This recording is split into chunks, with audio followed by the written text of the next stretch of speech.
দুইটা সময় তওবা করে লাভ নাই। একটা হচ্ছে মৌতের যন্ত্রণা শুরু হয়ে গেলে, মৃত্যুর যন্ত্রণা শুরু হয়ে গেলে আগে পা থেকে শুরু হয়ে আস্তে আস্তে গলার দিকে আসে।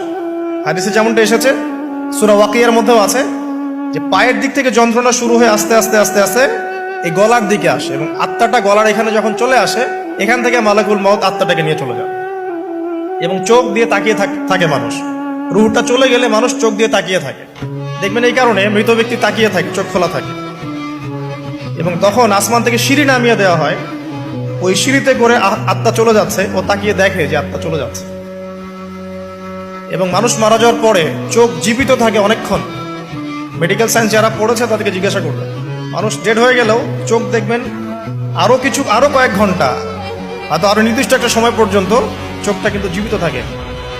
এই জন্যে চোখ বন্ধ করে দিতে হয়। যাই হোক, যেটা বলছিলাম যে মৌতের যন্ত্রণা শুরু হয়ে গেলে তওবা করে লাভ নাই, তওবার দরজা বন্ধ।